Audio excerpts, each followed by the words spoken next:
প্রধান উপদেষ্টার সঙ্গে কাল বৈঠকে বসছে বিএনপি। ভোটের সময় নিয়ে হবে আলোচনা। বর্তমান পরিস্থিতিতে ভোট হলে ইলেকশন জেনোসাইডের শঙ্কা জামায়াতের, প্রবাসীদের ভোট দেওয়ার নিশ্চয়তা চায় জাতীয় নাগরিক কমিটি। যেহেতু এই নির্বাচন ঘোষণার দায়িত্ব এখন সরকারের, আগামীকাল আপনারা জানেন যে প্রধান উপদেষ্টার সঙ্গে আমাদের একটা আলোচনা আছে। আমরা সেখানে প্রসঙ্গ নিয়ে আলোচনা করব। মৌলিক কিছু সংস্কার করতে হবে, না করলে সুষ্ঠু নির্বাচন করা সম্ভব না। এই অবস্থায় যদি একটা নির্বাচন দেওয়া হয়, এটা নির্বাচনের জেনোসাইড, নির্বাচন গণহত্যা হবে। আমরা এটা চাই। নির্বাচনে আমাদের সকল প্রবাসী ভাইদের ভোটাধিকার আমরা নিশ্চিত দেখতে চাই। নির্বাচনে কোনো দলের পক্ষে বিপক্ষে না দাঁড়ানোর ঘোষণা সিইসির। কমিশনকে রাজনৈতিক প্রভাব মুক্ত রাখার আহ্বান। আমরা রাজনৈতিক দলের পক্ষে বা বিপক্ষে দাঁড়াতে চাই না। রাজনৈতিক নিয়ন্ত্রণ, এটার থেকে আমাদেরকে বেরিয়ে আসতে হবে। দেখছিলেন প্রধান শিরোনাম। রাত 11টার সময় সঙ্গে আছি আমি গোলাম রাব্বি। এবার অন্যান্য শীর্ষ সংবাদ। অপারেশন ডেভিল হান্টে গ্রেফতার 1308, হত্যা চেষ্টা মামলায় রিমান্ডে সাবেক ডিআইজি মোল্লা নজরুল। শয়তান শেষ না হওয়া পর্যন্ত চলবে অভিযান, জানালেন স্বরাষ্ট্র উপদেষ্টা।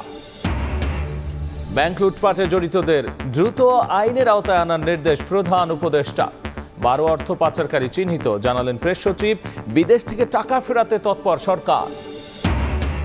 আওয়ামী লীগ আমলে পাঠ্য বই ছাপাতে ভারতের প্রেসকে একচেটিয়া কাজ দেওয়ার অভিযোগ। এনসিটিভিতে দুদকের অভিযান, অনিয়মে জড়িতদের খুঁজে বের করার ঘোষণা। এবং ফ্যাসিস্ট সরকারের নতজানু পররাষ্ট্রনীতির কারণে আলোর মুখ দেখেনি তিস্তা চুক্তি, মন্তব্য আসিফ মাহমুদের।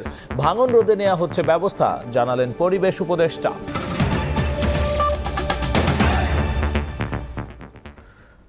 আগামীকাল প্রধান উপদেষ্টার সঙ্গে বৈঠকে নির্বাচনের সময় নিয়ে আলোচনা করবে বিএনপি। ইসির সঙ্গে মতবিনিময় শেষে দলটির স্থায়ী কমিটির সদস্য নজরুল ইসলাম খান আরও বলেছেন, সংস্কার কমিশনের প্রস্তাব সুষ্ঠু নির্বাচনের অন্তরায় হলে বাধা দেওয়া হবে। এদিকে যুক্তরাষ্ট্র থেকে ফিরে দলটির মহাসচিব বলেছেন, শেখ হাসিনার পাতা ফাঁদে পা দেয়া যাবে না। সবাইকে তাই সতর্ক হয়ে ধীরে পদক্ষেপ নিতে হবে। এ সময় অপারেশন ডেভিল হান্টকে স্বাগত জানিয়েছেন মির্জা ফখরুল। আর অন্য নেতারা বলেছেন, দেশে কোনো অশান্তি সৃষ্টি করতে দেবে না দল হিসেবে বিএনপি। আগামী জাতীয় নির্বাচন নিয়ে কমিশন কি করছে, প্রস্তুতি বা কতটুকু, এসব বিষয় জানতে রোববার বিকেলে আগারগাঁওয়ে নির্বাচন কমিশন ভবনে যান বিএনপির 3 শীর্ষ নেতা। মতবিনিময় করেন নির্বাচন কমিশনারদের সঙ্গে। পরে গণমাধ্যমে কথা বলেন দলটির স্থায়ী কমিটির সদস্য নজরুল ইসলাম খান। জানান, ভোটার তালিকা নিয়ে আলোচনা হলেও নির্বাচন কবে হবে তা নিয়ে কোনো কথা হয়নি। সোমবার প্রধান উপদেষ্টার সঙ্গে বৈঠকে এ বিষয়ে আলোচনা হবে। যেহেতু এই নির্বাচন ঘোষণার দায়িত্ব এখন সরকারের, তারিখ ঘোষণার বা করার, মানে কখন হবে এটা বলা, তারপরে শিডিউল ঘোষণা তো তারাই করবে, নির্বাচন কমিশন করবে। প্রধান উপদেষ্টার সঙ্গে আমাদের একটা আলোচনা আছে, আমরা সেখানেই প্রসঙ্গ নিয়ে আলোচনা করব। একই দিনে জাতীয় প্রেস ক্লাবে এক আলোচনা সভায় অংশ নেন বিএনপির স্থায়ী কমিটির আরেক সদস্য গয়েশ্বর চন্দ্র রায়। বলেন, সংস্কারের নামে নির্বাচনে কালক্ষেপণ মেনে নেবে না দেশের জনগণ। সময় মতো যৌক্তিক টাইমে নির্বাচনটা দেন, সবাই অদৃশ্য শক্তিগুলিকে দৃশ্যমান করতে হবে আমাদের ভাবনা। তারপরে আরেকটা ধাক্কা দিতে হবে। রাষ্ট্র মেরামতের 31 দফা প্রস্তাবনা তুলে ধরে নগরীর সেগুনবাগিচা হাই স্কুল মাঠে শাহবাগ থানা বিএনপির কর্মশালায় যোগ দেন বিএনপি নেতা মির্জা আব্বাস। ভরাডুবির ভয়ে অনেকে নির্বাচন চায় না মন্তব্য করে তিনি বলেন, দেশে কোনো অশান্তি সৃষ্টি করতে দেবে না বিএনপি। আমরা এত বছর আন্দোলন করেছি কি জন্য ভাই? ভোটের অধিকারের জন্য। আজকে সেই সম্বন্ধে কথা বলা যাবে না। বোঝা যায় নির্বাচন হলে আপনাদের অনেকের ভরাডুবি হবে, সেই ভয়ে আপনারা নির্বাচনে যেতে চান না। কোনো না কোনো জায়গা থেকে বাতাস দেওয়া হচ্ছে যাতে দেশটা একটা অস্বস্তিকর অবস্থার মধ্যে থাকে। কোন অবস্থাতে বিএনপি বাংলাদেশকে অস্থিতিশীল হতে দেবে না।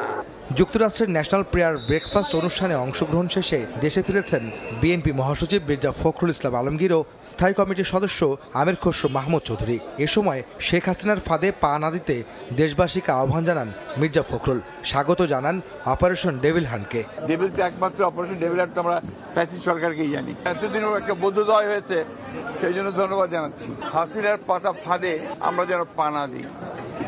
আজকে দেশে যে স্থিতিশীলতা বিনষ্ট হচ্ছে, অস্থিরতার সৃষ্টি হচ্ছে, এর জন্যে সম্পূর্ণভাবে হাসিনার যে ফ্যাসিস্ট যে রেজিম ছিল সেই রেজিমই তার জন্য দায়ী। ছাত্র জনতার অভ্যুত্থানে অর্জিত সফলতা ধরে রাখতে খারাপ পদক্ষেপ না নেয়ার আহ্বান জানান বিএনপি নেতারা। আহমেদ সালেহীন, সময় সংবাদ, ঢাকা। এদিকে বর্তমান পরিস্থিতিতে ভোট হলে ইলেকশন জেনোসাইড হওয়ার শঙ্কা প্রকাশ করে অত্যাবশ্যকীয় সংস্কার করেই ভোট দেওয়ার আহ্বান জানিয়েছেন জামায়াতের আমির ডাক্তার শফিকুর রহমান। বিকেলে সিলেটে মুসলিম সাহিত্য সংসদের আয়োজনে শিক্ষার্থীদের মধ্যে শিক্ষা উপকরণ বিতরণ অনুষ্ঠানে তিনি আরও বলেছেন, দেশে এখনও ফ্যাসিস্টের দোসররা ঘাপটি মেরে রয়েছে, তাদের নির্মূল করতেই ডেভিল হান্টের মতো অভিযান বেশি করে চালানো উচিত। পরে শতাধিক শিক্ষার্থীদের হাতে বিভিন্ন শিক্ষা উপকরণ তুলে দেন জামায়াত আমির।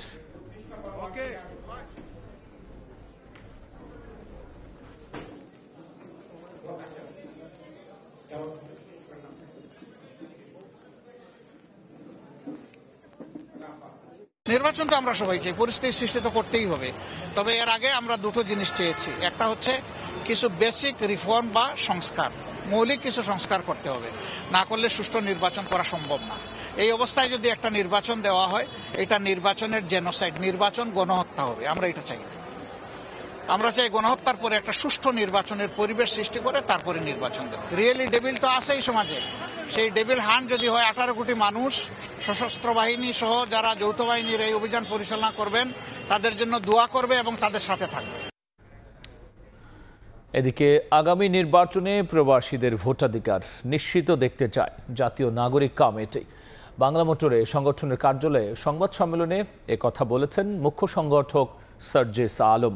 এদিন 30টি দেশের 75 জনকে নিয়ে জাতীয় নাগরিক কমিটির ডায়াসপোরা কেন্দ্রীয় কমিটি ঘোষণা করা হয়।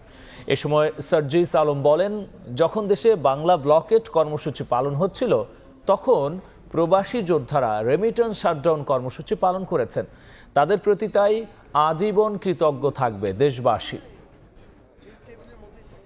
24 অভ্যুত্থান পরবর্তী সময়ে যে নির্বাচনটি হবে, আমরা অবশ্যই জাতীয় নাগরিক কমিটির পক্ষ থেকে সেই নির্বাচনে আমাদের সকল প্রবাসী ভাইদের ভোটাধিকার আমরা নিশ্চিত দেখতে চাই।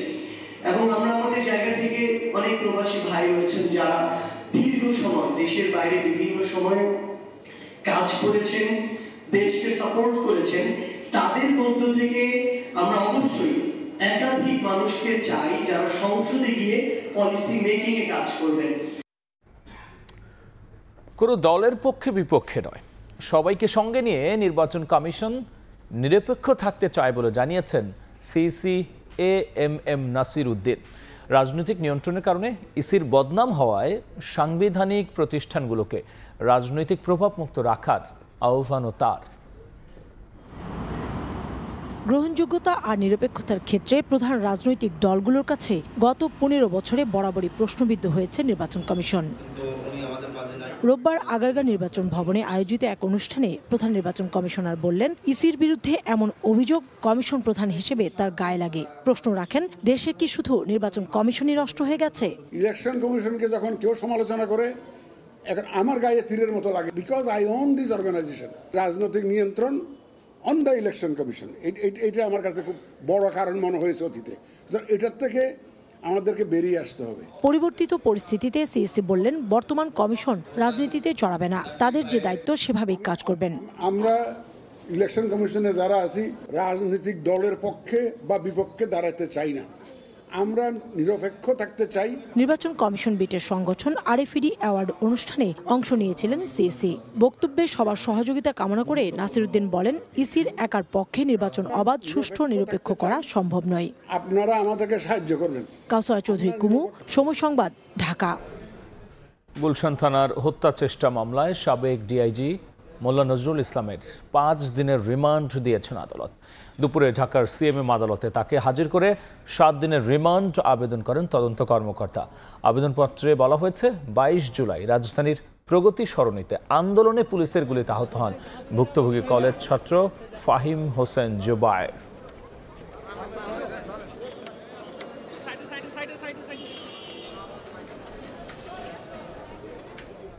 ব্যাংক লুটপাটে জড়িতদের দ্রুত আইনের আওতায় আনার নির্দেশ দিয়েছেন প্রধান উপদেষ্টা। বিকেলে সংবাদ সম্মেলনে কথা জানিয়েছেন প্রেস সচিব।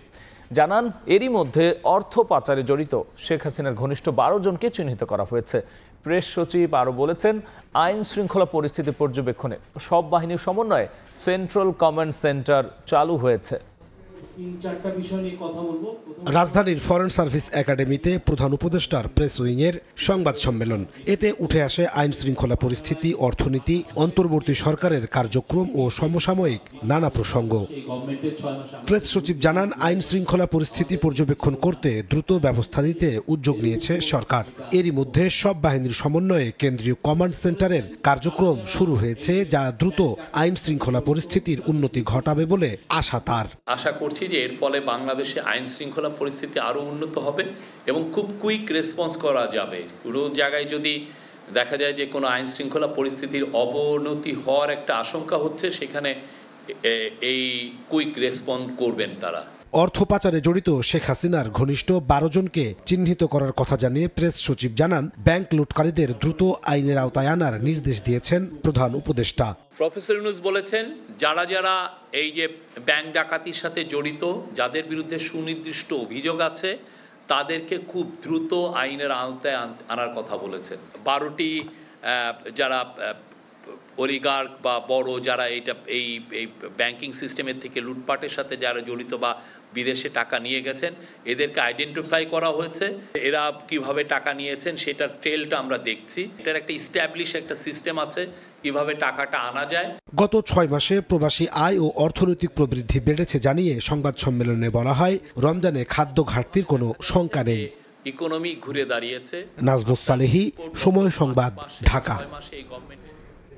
ভারতীয় কোম্পানিকে অবৈধভাবে প্রাথমিকের 2 কোটি পাঠ্য বই ছাপানোর অভিযোগের সত্যতা যাচাইয়ে এনসিটিবিতে অভিযান চালিয়েছে দুদক। অনিয়মে জড়িতদের খুঁজে বের করা হবে বলে জানিয়েছেন কর্মকর্তারা। এদিকে বেসিক ব্যাংকের সাবেক চেয়ারম্যান আব্দুল হাই বাচ্চুর পরিবারের বিরুদ্ধে মামলা করেছে দুদক। নিম্নমানের পাঠ্যপুস্তক ও অবৈধভাবে ভারতীয় কোম্পানিকে পাঠ্যপুস্তক ছাপানোর কাজ দেওয়ার অভিযোগের সত্যতার খোঁজে জাতীয় শিক্ষাক্রম ও পাঠ্যপুস্তক বোর্ড এনসিটিবিতে অভিযান চালায় দুদক। সংস্থাটিতে আসা অভিযোগে বলা হচ্ছে, 2011 সাল থেকে আন্তর্জাতিক দরপত্রের মাধ্যমে প্রাথমিকের বই ছাপানোর কাজ শুরু হলে ভারত ও দক্ষিণ কোরিয়ার কয়েকটি ছাপাখানা দরপত্রে অংশ নেয়। পরে শুধু ভারতের কয়েকটি ছাপাখানা একচেটিয়া কাজ পায়। কলকাঠি নাড়েন এনসিটিবির সাবেক চেয়ারম্যান নারায়ণ চন্দ্র সাহা, ঢাকা বিশ্ববিদ্যালয়ের 2 জন শিক্ষক সহ বেশ কয়েকজন। এমনকি 2017 সালে সর্বনিম্ন দরদাতা দক্ষিণ কোরিয়ার প্রতিষ্ঠানকে কাজ না দিয়ে সরকারের উচ্চ মহলের ইশারায় 2 কোটি বই ছাপানোর কাজ যায় ভারতের হাতে। নিম্নমানের ছাপার মান নিয়ে বিভিন্ন সময় প্রশ্ন উঠলেও নিশ্চুপ ছিল বিগত আওয়ামী লীগ সরকার। দুদক বলছে, এসব অনিয়মের সঙ্গে কারা জড়িত কিংবা পরামর্শক হিসেবে কারা ছিল তা বের করতে চায় সংস্থাটি। দরপত্র যে টেন্ডার যে কমিটি হয়, এদের কোনো কারসাজির মাধ্যমে সেগুলো করা হয়েছে কিনা সেটা যাচাই আমরা এসেছি। এদিকে 187 কোটি টাকার অবৈধ সম্পদ ও 217 কোটি টাকার সম্পদ কানাডায় পাচারের অভিযোগে বেসিক ব্যাংকের সাবেক চেয়ারম্যান আব্দুল হাই বাচ্চু তার স্ত্রীর সম্পদের বিরুদ্ধে আলাদা 4 মামলা করেছে দুদক। 124 কোটি 93 লক্ষ টাকারও বেশি মূল্যের গাতোয়ায় বহির্ভূত সম্পদ অর্জন, দাখিলকৃত সম্পদ বিবরণীতে মিথ্যা তথ্য প্রদান এবং অসাধু উপায়ে উপার্জিত অর্থ কানাডায় পাচারের দায়ে একটি মামলা রুজুর সিদ্ধান্ত গৃহীত হয়েছে। প্রশ্নের জবাবে সংস্থাটির মহাপরিচালক জানান, টিউলিপ সহ অন্য কারো মাধ্যমে বিদেশের টাকা পাচার হয়ে থাকলে সেই টাকা দেশে আনার উদ্যোগ নিয়েছে দুদক। এরই মধ্যে এসব বিষয়ে যুক্তরাজ্য ও ইউরোপীয় ইউনিয়নের সহযোগিতা করার আশ্বাস দিয়েছে বলেও জানান তিনি। তাসলিম তৌহিদ, সময় সংবাদ, ঢাকা। রফতানি আয়ের ইতিবাচক ধারার মধ্যেই আবারও বাংলাদেশমুখী হচ্ছেন বিদেশি পোশাক ক্রেতারা। এতে বাড়ছে ক্রয়াদেশ। এমন পরিস্থিতিতে দর কষাকষি ছাড়া যেন কোনো প্রতিষ্ঠান ক্রয়াদেশ না নেয়, সেই আহ্বান বিকেএমইএর। রফতানি আয়ের পরিসংখ্যান আর প্রবৃদ্ধির বিচারে গেল 7 মাস ধরে বেশ ভালো অবস্থানে রয়েছে বাংলাদেশের তৈরি পোশাক খাত। এর মধ্যে আবার আশার পালে হাওয়া লাগাচ্ছে আগামী দিনের ক্রয়াদেশ প্রাপ্তি। দেশের তৈরি পোশাক শিল্প মালিকদের শীর্ষ সংগঠন বিজিএম এর তথ্য গেল জানুয়ারিতে ঢাকা জোনে রফতানি আদেশের বিপরীতে ইউটিলিটি ডিক্লারেশন বা ইউডি 33% বেড়ে দাঁড়িয়েছে $2.96 বিলিয়ন। আর চট্টগ্রাম জোনে দাঁড়িয়েছে $19.10 কোটি। বছর ব্যবধানে যা বেড়েছে 45.72%। ব্যবসায়ীরা বলছেন, চলতি অর্থ বছরের শুরুতে রাজনৈতিক অস্থিরতায় ক্রেতারা অন্য দেশে চলে গেলেও সাম্প্রতিক চীন মার্কিন শুল্ক যুদ্ধের কারণে আবার তারা ফিরতে শুরু করেছেন বাংলাদেশে। তো এইটা যদি চীনের উপরে শেষ পর্যন্ত শুল্কটা যদি বহাল থাকে, তো তার একটা বেনিফিট আমরা ইনস্ট্যান্ট একটা বেনিফিট আমরা পাবো, এবং সেই অর্ডারটা কিন্তু আমি বলবো এখন যে ভালো অবস্থা আছে এর উপরে গিয়েও যোগ হবে। ক্রেতারা যখন আস্থা নিয়ে আবার ঝুঁকছেন বাংলাদেশি পোশাকে, তখন যেন কোনো প্রতিষ্ঠান কম দামে ক্রয়াদেশ নিয়ে অন্য উদ্যোক্তাকে ক্ষতির মুখে না ফেলে সেদিকে সতর্ক থাকার পরামর্শ দিচ্ছেন শিল্প নেতারা। দক্ষ দর কষাকষির অভাবে আমরা অ্যাটলিস্ট 5% আমরা প্রাইস হারাচ্ছি। একটু না বলা শিখেন, একটু রিফিউজ করেন, প্রাইসটা নিজেরা মানে লসে কোনো অর্ডার যেন কেউ না নেয়, কারণ আমাদের যে সুযোগটা আছে সেই সুযোগটা আমাদেরকে কাজে লাগাইতে পারলে আমরা ভালো প্রাইসে অর্ডার নিতে পারবো। অর্থনীতিবিদরাও বলছেন, উৎপাদন সক্ষমতা বৃদ্ধি করলেই হবে না, দর কষাকষিতেও কৌশলী হতে হবে উদ্যোক্তাদের। আর তা করতে সরকারকে পাশে থাকার পরামর্শ দিচ্ছেন তারা। আমাদের পণ্যের ন্যায্য দাম পাওয়াটা হচ্ছে আমাদের অধিকার, আমাদের শ্রমিকদের অধিকার। সবাই মিলে আসলে বাংলাদেশের যে তৈরি পোশাকের বা আমাদের রপ্তানি পণ্যের দাম বাড়ানোর জন্য আসলে এখানে সরকারকে লিড নিতে হবে এবং নিয়ে এই নেতৃত্বের ভূমিকা অবতীর্ণ হয়ে যাতে বাংলাদেশে পোশাকের দামটা বা রপ্তানি পণ্যের দামটা ভালো পাওয়া যায়, সেটার জন্য একটা দৃশ্যমান অগ্রগতি সাধন করতে হবে। রফতানি বাজার সম্প্রসারণে আসছে মুদ্রানীতিতে সুদ হার কমানোর দিকে নজর দেওয়ার তাগিদ খাত সংশ্লিষ্টদের। ইয়ানু শিফাত, সময় সংবাদ, ঢাকা। দেখছেন রাত 11টার সময়। ফ্যাসিবাদী সরকারের নতজানু পররাষ্ট্রনীতির কারণে আলোর মুখ দেখেনি তিস্তা চুক্তি। শক্ত কূটনৈতিক তৎপরতায় ভারতের সঙ্গে চুক্তি বাস্তবায়ন করা হবে বলে জানিয়েছেন উপদেষ্টা আসিফ মাহমুদ। এদিকে ভাঙন রোধে নেওয়া হচ্ছে ব্যবস্থা বলে জানিয়েছেন উপদেষ্টা Syeda Rizwana Hasan. Banner, festoon, placard হাতে তিস্তা অভিমুখে দুই তীরে বসবাসকারী হাজার হাজার বাসিন্দা তিস্তা নিয়ে করণীয় শীর্ষক গণশুনানিতে অংশ নিতে তাদের এই যাত্রা। রোববার দুপুরের আগেই কানায় কানায় পূর্ণ হয়ে ওঠে রংপুরের কাউনিয়া রেল ব্রিজ সংলগ্ন তিস্তার পূর্ব পার। তিস্তা নিয়ে সীমাহীন সংকট ও সমস্যার কথা তুলে ধরে বাসিন্দারা বলেন, বন্যা, খরা, ভাঙ্গন সহ নানা প্রাকৃতিক দুর্যোগ মোকাবিলা করে জীবনযুদ্ধে টিকে আছেন তারা। ইন্ডিয়া থেকে পানি আসে, বন্যায় আমরা আমাদের সর্বোচ্চ হারিয়ে যায়। আমরা চাই তিস্তার সমস্যার সমাধান করে আমাদের উত্তরবঙ্গের মানুষের যে মঙ্গাপ্রীত অঞ্চল হিসেবে যে কুখ্যাতি রয়েছে, যে দুঃখবোধের জায়গা রয়েছে, সেখান থেকে উত্তরণে সরকার সর্বোচ্চ ব্যবস্থা গ্রহণ করবে। গণশুনানি শেষে উপদেষ্টা আসিফ মাহমুদ সজীব ভূঁইয়া বলেন, বিগত ফ্যাসিস্ট সরকারের দুর্বল পররাষ্ট্রনীতির কারণে আলোর মুখ দেখেনি তিস্তা চুক্তি। তারা শুধু ভারতে গিয়ে ভারতের প্রধানমন্ত্রীর সাথে ছবি তুলেছে, তিস্তার কথা বলার সাহসটা পর্যন্ত করতে পারেনি। তিস্তার চুক্তি বাস্তবায়নে এই অঞ্চলের মানুষের পানির ন্যায্য হিস্সা আদায়ে অন্তর্বর্তীকালীন সরকার মাথা উঁচু করে ভারতের সাথে নেগোশিয়েট করবে এবং প্রয়োজনে আন্তর্জাতিক পানি আইনের ভিত্তিতে আমরা কূটনৈতিক চাপ সৃষ্টি করব যেন ভারত বাধ্য হয় এই চুক্তি স্বাক্ষর করতে। উপদেষ্টা সৈয়দা রিজওয়ানা হাসান বলেন, আপাতত তিস্তার 45 কিলোমিটার এলাকা ভাঙ্গন রোধে ব্যবস্থা নেওয়া হচ্ছে। কোন দেশ যদি মনে করে যে আমার উপরে তিস্তা যেটুকু আছে ওইটুকু আমার যেভাবে ইচ্ছা আমি সেভাবে ব্যবহার করব, এইটা কোনোদিনও আন্তর্জাতিক রীতিনীতি সমর্থন করে না।